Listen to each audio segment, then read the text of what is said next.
Hello friends, welcome to civil Goli YouTube channel. दोस्तों, आज हम पार्ट 3 ऑल कोडल प्रोविज़न, जैसा कि आपने थंबनेल में देखा, आरसीजी के जितने भी कोडल प्रोविज़न है उसके बारे में आज हम पार्ट 3 में, जो कि हमारी आईएस कोड एक्सप्लेनेशन की सीरीज चल रही है, उसमें हम आगे बात करेंगे।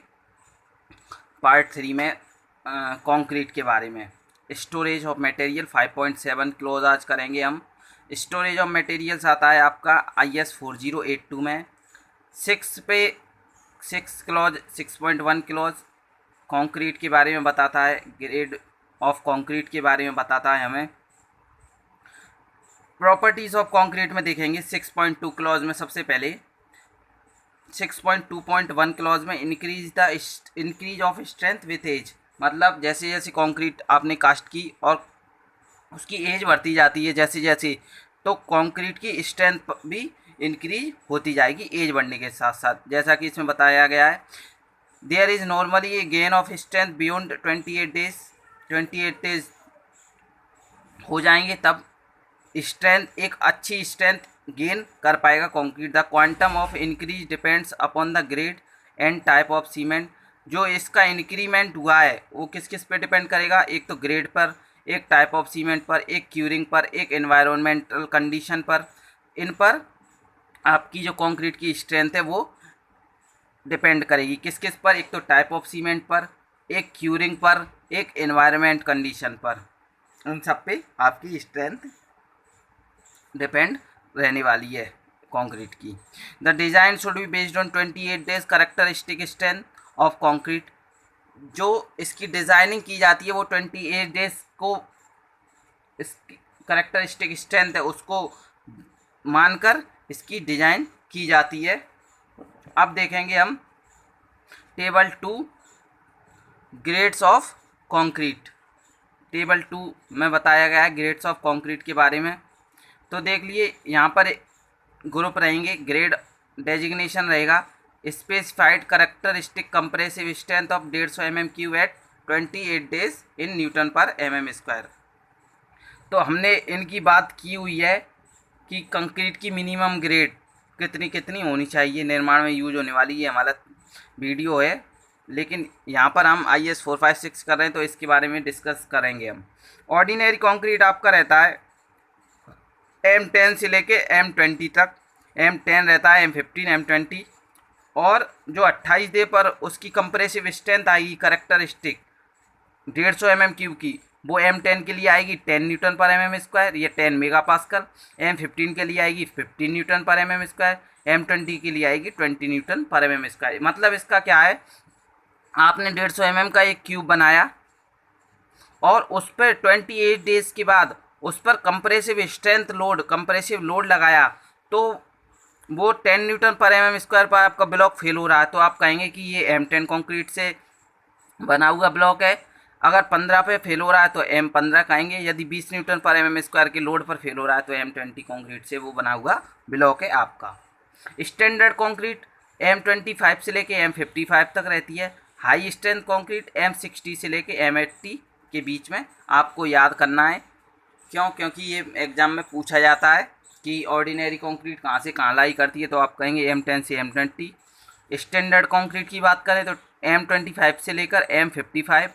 हाई स्ट्रेंथ पूछे तो M60 से लेकर M80। अब यहाँ नोट्स में देखेंगे क्या लिख रहा है। यहाँ नोट्स में in the designation of concrete mix M refers to the mix. M जो यहाँ पर है वो मिक्स को रेफर करता है, मतलब M4 mix. And the number 2 specified compressive strength of 150 mm size cube at 28 expressed in newton per mm²। ये जो है वो 28 डेज कंप्रेसिव स्ट्रेंथ है 150 mm³ की, जैसा कि हमने डिस्कस कर लिया।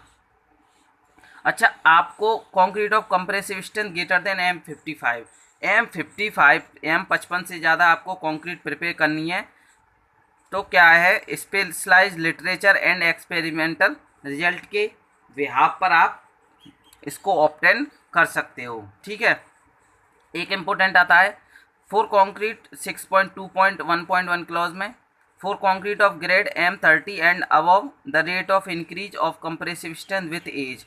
मतलब क्या, M30 और उससे ऊपर की ग्रेड की कंक्रीट है उसकी कंप्रेसिव स्ट्रेंथ एज के साथ में इंक्रीज करने की जो रेट है कंप्रेसिव स्ट्रेंथ वो एज के साथ में बढ़ती जाएगी। किस कंक्रीट के लिए? M30 या उससे ऊपर की कंक्रीट के लिए। अब देखेंगे tensile strength of concrete. Tensile strength को हम फ्लेक्सुरल स्ट्रेंथ या स्प्लिटिंग टेंसाइल स्ट्रेंथ भी कहते हैं। तो इसके लिए जो कोड है IS 516 बताया स्प्लिटिंग और फ्लेक्चुरल स्ट्रेंथ के लिए, और स्प्लिटिंग के लिए बताया 5816 और फ्लेक्चुरल के लिए बताया 516 IS 516। इसका फॉर्मूला क्या है? FCR is equal to 0.7 √FC K newton per mm²। ये बहुत ही इंपॉर्टेंट है क्योंकि इसका न्यूमेरिकल आ जाए कैसे, FCK की वैल्यू दे देगा। जैसे M20 है कंक्रीट आपकी, M25 है, तो M25 के FCK कितना हो गया? 25 का रूट करेंगे 5, 0.7 का मल्टीप्लाई करेंगे 3.5 न्यूटन पर mm² का आपका आंसर आ जाएगा। कैसे देगा तो देखते हैं यहाँ पर। देखिए FC के is the characteristic cube compressive strength of concrete in newton per mm²। ठीक है, मॉडुलस इलास्टिक डिफॉर्मेशन शो करेगा आपका कंक्रीट। तो modulus of elasticity EC is equal to 5000 √FC K. EC is equal to 5000 √FC के। ये तो आपका LSM में हो गया।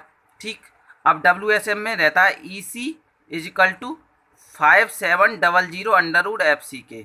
ये WSM में मतलब 5000 √FC के LSM में हो गया आपका, और WSM में पूछे तो 5700 √FC के होता है फॉर्मूला। EC क्या है यहाँ पर? EC है short term static modulus of elasticity in newton per mm²। ठीक है, अच्छा इसकी जो एक्चुअल मेजर्ड वैल्यू है वो ±20% हो सकती है, जो ऑब्टेंड की हमने फॉर्मूले से। कंक्रीट की जैसे आपकी एक्चुअल वैल्यू है 10 न्यूटन पर mm² मान लो, हालांकि होती नहीं है, चलो 200 न्यूटन पर mm² तो होती है ना, 210 न्यूटन पर mm² कंक्रीट की इलास्टिसिटी है। अब जो हमने इस एक्सप्रेशन से ऑब्टेन करी मतलब प्राप्त करी ये फॉर्मूला लगाकर, वो या तो 20 कम आ सकती है या 20 ज़्यादा आ सकती है, तो वो यहाँ पर कह रहा है। ये श्रिंकेज में बात करें हम, श्रिंकेज किस पे डिपेंड करेगा? Concrete size of member, environmental condition पर ये डिपेंड करेगा। श्रिंकेज क्या होते हैं? जैसे आपकी कंक्रीट है, एक हार्ड मास बन गया और वो श्रिंकेज होगी। श्रिंकेज कब होगी? उसमें से amount of water heat liberate होगी। अब उसमें से हीट लिबरेट हुई तो वो उसमें क्रैक आ जाएंगे। क्यों? श्रिंकेज के कारण उसमें कंक्रीट में क्रैक आ रहे हैं, इसलिए कहते हैं कि कंक्रीट की प्रॉपर क्यूरिंग करनी चाहिए। ठीक है, टोटल सिंक्रेज स्ट्रेन ये पूछ लेता है क्वेश्चन, वो कितनी रहती है? 0.0003। ठीक है, क्रीप, क्रीप किसे कहते हैं? जैसे आपकी स्लैब है उस पर कॉन्टीन्यूअस लोडिंग लग रही है, तो वो क्रीप अफेक्ट के कारण आपकी जो बीम है आप देखोगे थोड़ी डिफ्लेक्ट हो जाएगी, तो वो किसका अफेक्ट है? वो क्रीप का अफेक्ट है। ठीक है, यहाँ पर क्या कह रहा है ये? As long as the stress in concrete does not exceed 1/3 of its characteristic compressive strength, creep may be assumed to be proportional to the stress। मतलब स्ट्रेस के प्रोपोर्शनल ये क्रीप को मान रहे हैं यहाँ पर। क्रीप कोफिशिएंट और एज एट लोडिंग में बात करें तो क्रीप कोफिशिएंट 7 दिन पे रहता है 2.1, 28 दिन पे 1.6, 1 साल पे 1.1। अब क्वेश्चन आता है कि क्रीप कोफिशिएंट लोडिंग की एज बढ़ने के साथ क्या होता है क्रीप कोफिशिएंट में? तो लोडिंग की एज बढ़ने के साथ क्रीप कोफिशिएंट घटता जाता है। देखिए आप, जैसे यहाँ पर 1.1 है 1 साल में, और वहीं पे 7 दिन में देंगे तो 2.2, यानी एज कम क्रीप कोफिशिएंट ज़्यादा, एज ज़्यादा क्रीप कोफिशिएंट कम, मतलब creep coefficient inversely proportional age at loading. ठीक है, थर्मल एक्सपांसन की बात करें हम, तो थर्मल एक्सपांसन बसाल्ट का आप याद रख सकते हैं 0.8 to 0.95 इंटू 10⁻⁻5 पर डिग्री सेंटीग्रेड में ये रहता है। अल्फ़ा भी हम इसको कहते हैं। तो इस किस पे डिपेंड करेगा? एक तो नेचर ऑफ सीमेंट पे, एग्रीगेट पर, सीमेंट कंटेंट पर, relative humidity and size of section आपका क्या है। नेक्स्ट बढ़ते हैं हम, यहाँ पर वर्केबिलिटी ऑफ कंक्रीट में बात की है। हमने कंक्रीट टेक्नोलॉजी में बात कर ही ली है वर्केबिलिटी की, हमने स्लमकॉन टेस्ट की, हमने फ्लो टेबल टेस्ट किए, हमने कॉम्पैक्शन फैक्टर टेस्ट किया, लेकिन फिर भी यहाँ पर हम डिस्कस करेंगे थोड़ा। Placing condition, degree of workability, slump आपका दिया है। तो इम्पोर्टेंट क्या है, एक तो मास कंक्रीट के लिए आप याद रखें लो वर्केबिलिटी रहती है डिग्री ऑफ वर्केबिलिटी, और 25 से 75 स्लम्प रहता है।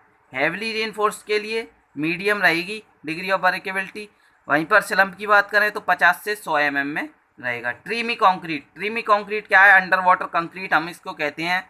ये बहुत ही अच्छा वर्ड है, ये पूछ ही लेता है कि tremie concrete which refers to tremie concrete, तो अंडर वाटर कंक्रीटिंग में इस्तेमाल किया जाता है ट्रेमी मेथड। वेरी हाई रहेगी ट्रेमी के लिए, और ये कह रहा है इसके लिए 7.1.2 किलोज देखें तो देखिए very high category of workability, measure of workability by determination of flow, इसमें भी नहीं बताया, इसमें कहा है कि ये IS कोड देखें 9103।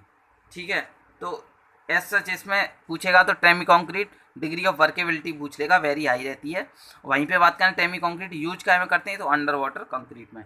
ड्यूरेबिलिटी आप जानते ही हो, ड्यूरेबिलिटी क्या है, जैसे उस पर एसिड विंड रेन का अफेक्ट ना हो कंक्रीट पे ज़्यादा, तो हम कहेंगे कि ये कंक्रीट ड्यूरेबल है। जैसे आप कोई सामान लाते हो ना, तो भैया ये कितना ड्यूरेबल है, जैसे आपने शूज़ लिए शॉप से, तो भैया ये कितनी ड्यूरेबल है, वो कहेंगे बोले 6 महीने तक तो चल ही जाएंगे, मतलब 6 महीने तो इनकी ड्यूरेबिलिटी मान ही लो आप। ठीक है, तो उस कॉन्टेक्स्ट में हम ड्यूरेबिलिटी की बात करते हैं। अब एक्टर क्या क्या अफेक्ट करेंगे ड्यूरेबिलिटी को, एक तो एनवायरनमेंट कंडीशन कैसी है आपकी, क्लाइमेट हॉट है कि कोल्ड है क्लाइमेट, उसके बारे में। एक कवर कितना आप स्टील में, जो आपकी एम्बेडेड स्टील है उसको आप कवर इंड कवर कितना प्रोवाइड कर रहे हो, उस पर भी ड्यूरेबिलिटी डिपेंड रहेगी। The type and quality of constituent materials, cement and water cement ratio पर भी डिपेंड करेगा, ये इन्फ्लुएंस करेगा। मतलब workmanship to obtain full compaction and efficient curing कितनी हुई है आपकी, उस पर भी ये उसको भी इन्फ्लुएंस करेगा durability. Shape and size of the member से भी इन्फ्लुएंस होगी हो। तो दोस्तों आई होप आपको ये समझ में आया होगा, कंक्रीट के जो स्पेसिफिकेशन हमने डिटेल में IS कोड एक्सप्लेनेशन किया। आप जनरली कन्फ्यूजन हो जाते हो कि इतना बड़ा IS कोड है कहाँ से क्या पढ़ना है, तो यही हम आपको प्रोवाइड करवाएंगे कि ये एग्ज़ाम पॉइंट ऑफ व्यू से इम्पोर्टेंट है, केवल आप उतना कर लें, आपका काम हो जाएगा एग्ज़ाम में। दोस्तों अगर आप चैनल पर नए हो तो चैनल को सब्सक्राइब करें और बेल आइकन प्रेस करना ना भूलें। बेल आइकन प्रेस करने के बाद ऑल पर क्लिक ज़रूर करें ताकि आप लेटेस्ट नोटिफिकेशन मिस ना कर सकें। और नेक्स्ट हम पार्ट लेके आएंगे पार्ट 4, तब तक के लिए थैंक यू वेरी मच।